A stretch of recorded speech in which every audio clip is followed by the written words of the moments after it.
Selamat pagi, ketemu lagi dengan saya Rahmat dari Opinet, obrolan bebas via internet. Ya, akhir-akhir ini banyak isu-isu politik dan sosial yang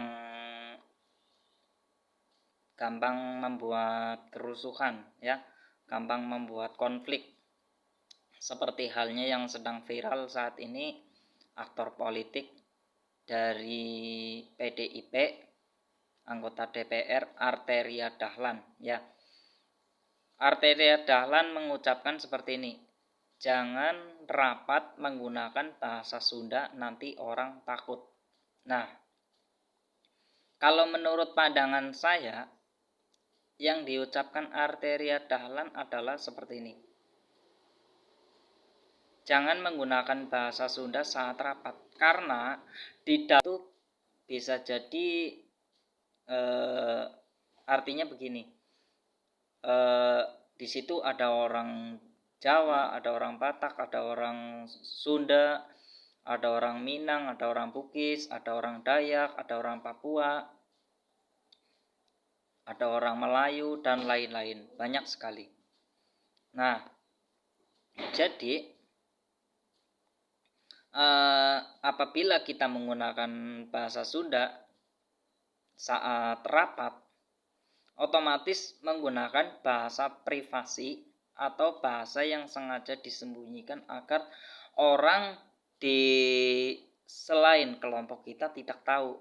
Nah, itu sama sekali menurut saya kurang etis ya, karena rapat ini kan kepentingannya kepentingan nasional, bukan kepentingan RT, bukan kepentingan keluarga dalam satu rumah, bukan ya. Ini kepentingannya nasional. Semua orang itu harus tahu, baik itu orang Sunda maupun orang Betawi, orang Lampung, orang Jambi, orang Minang, orang Medan atau Batak, orang Aceh, orang Bugis, orang Papua, orang Dayak, dan lain-lain. Artinya, Bapak Arteria Dahlan ini bukan berarti tidak menghargai orang Sunda, karena tidak boleh rapat menggunakan bahasa Sunda bukan berarti tidak menghargai ya. Justru sangat menghargai orang Sunda, karena di saat kita rapat ada yang menggunakan bahasa Sunda, nanti orang lain mengecap, wah itu kok orang kolot banget ya, maksudnya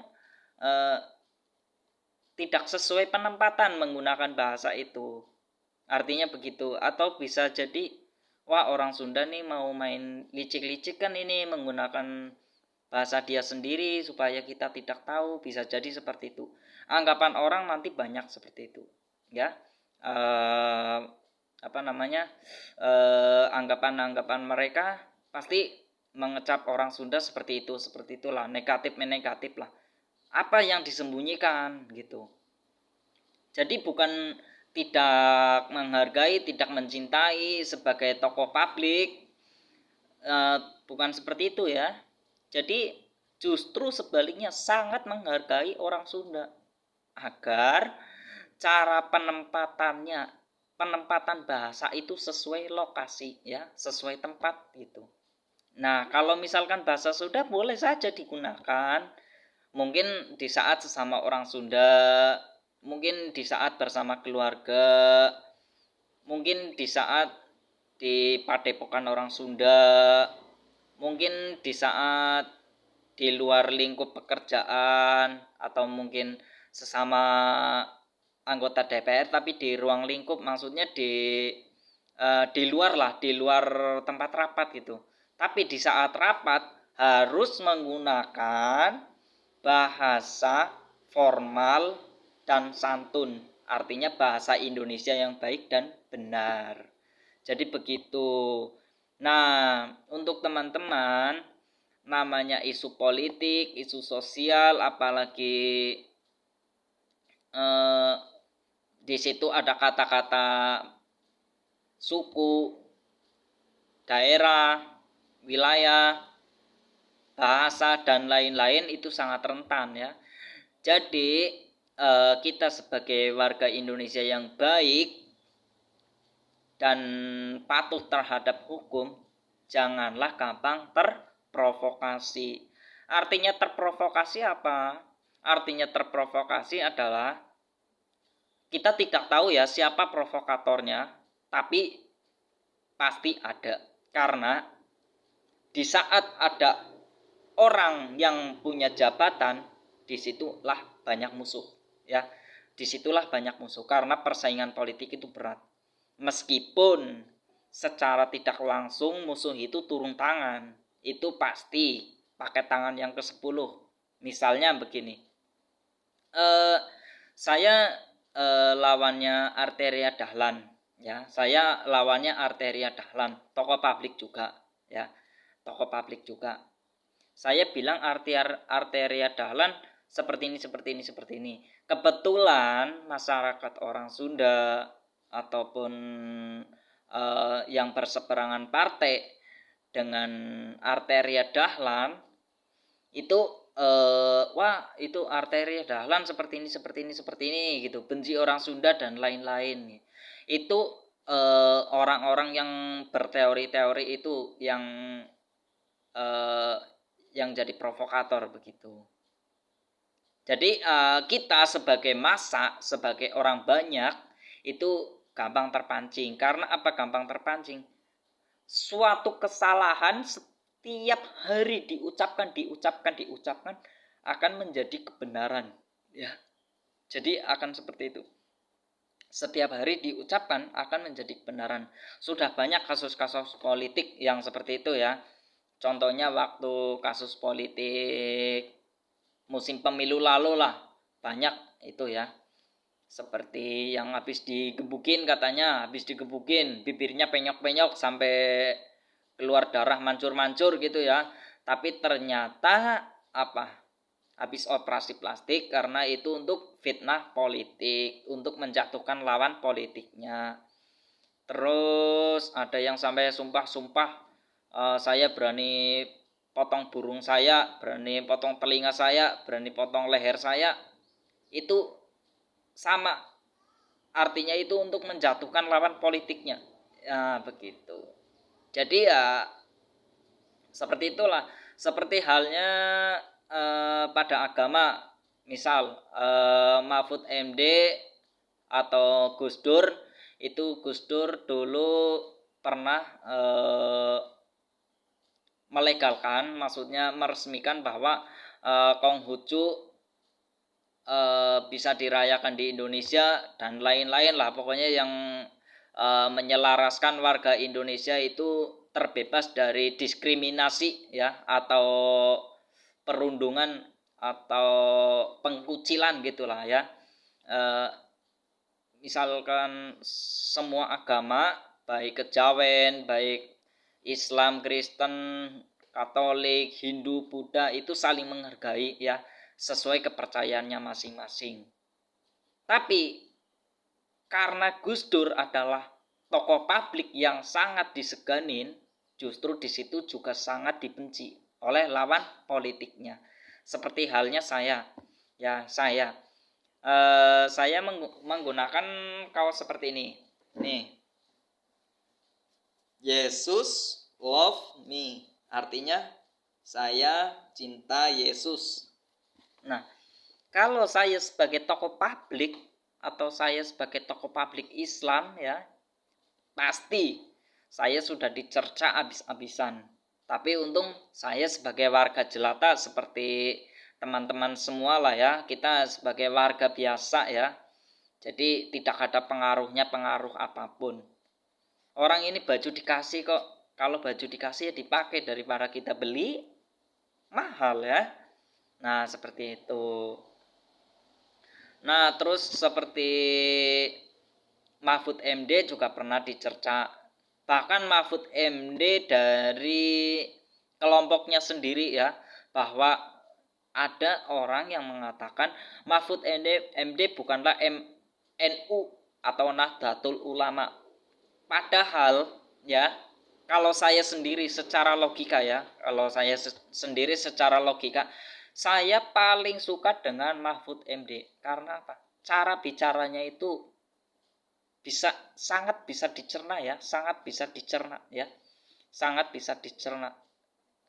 Nah, tapi karena Mahfud MD eh, terlalu lepas. Terlalu lepas apa maksudnya? Terlalu lepas itu seperti Gus Dur, itu menghargai toleransi, sangat menghargai toleransi. Bahkan beliau tidak segan-segan untuk mengucapkan seperti ini seperti itu gitu. Dalam artian eh, mereka sangat menghargai terus terang gitu, terus terang di hadapan publik, sangat menghargai keberagaman agama. Misalnya yang sangat rentan kan agama. Nah, Mahfud MD, Gus Dur itu tidak segan-segan untuk mengkampanyekan itu. Supaya apa? Supaya masyarakat sadar. Nah, seperti itu yang saya cari sebenarnya. Ya, yang sebagai contoh seperti itu. Tidak segan-segan untuk mengkampanyekan keberagaman. Jadi, kembali ke topik awal, tidak serta-merta bahwa yang diucapkan Bapak Arteria Dahlan itu tidak menghargai orang Sunda, justru sangat menghargai, karena jangan sampai orang Sunda itu dicap negatif ya, dicap tukang curang, dicap tukang mengumpet-ngumpetin, dicap tukang nakal, dicap terlalu uh, dicap terlalu menggunakan bahasanya sendiri, dicap egois, dan lain-lain banyak ya pokoknya. Kalau sudah bicara politik dan sosial, isu-isu sosial itu sangat rentan ya. Pokoknya kalau udah bicara seperti itu, politik, sosial, agama, budaya, bahasa itu sangat rentan sebenarnya ya. Cuman kita sebagai warga Indonesia yang baik, dari berbagai suku, dari berbagai agama, dari berbagai bahasa, dari keberagaman warna kulit, dari berbagai kelas ekonomi, dari berbagai kelas pendidikan, dari berbagai kelas pekerjaan, itu harus saling menghargai. Ya minimal gunakan akal sehat ya, gunakan akal sehat sebelum kita terpancing apa sih yang diucapkan gitu. Nah, kalau misalkan yang diucapkan Arteria Dahlan itu tentu untuk kepentingan publik Indonesia, untuk kepentingan umum Indonesia ya, untuk kepentingan umum NKRI, Negara Kesatuan Republik Indonesia. Bukan kepentingan RT, bukan kepentingan keluarga sendiri. Jadi ya kita harus menggunakan bahasa Indonesia yang baik dan benar, harus menggunakan bahasa yang santun, dan kita jangan mudah terprovokasi. Terima kasih, selamat siang untuk warga Sunda khususnya. Saya sebagai warga Jawa juga sangat menghargai warga Sunda, karena tempat saya tinggal itu berseberangan langsung, berbatasan langsung dengan orang Sunda. Lokasi saya kalau mau cek monggo, mau main monggo, mau silaturahmi monggo ya. Monggo dalam bahasa Sunda itu mangga, kalau bahasa Jawa monggo ya. Itu tinggal nyebrang aja Sungai Citandui, nanti ketemu saya ya. Tepatnya di Kecamatan Kedungreja, Kabupaten Cilacap. Nah, kalau di seberang saya itu namanya Kabupaten Ciamis ya. Jangankan untuk Nusantara ya, kita bicara Nusantara. Untuk Cilacap aja warga banyak yang berbeda bahasa. Saya dalam satu kecamatan itu sudah beda bahasa ya. Makanya saya tanya balik, Bu, maksudnya apa Bu? Ngelayat. Walah, saya malah baru tahu kalau itu ngelayat. Kalau di tempat kamu apa? Ngelayat. Layat kalau di tempat saya. Nah, apalagi itu dalam Nusantara yang sangat besar. Oke, terima kasih.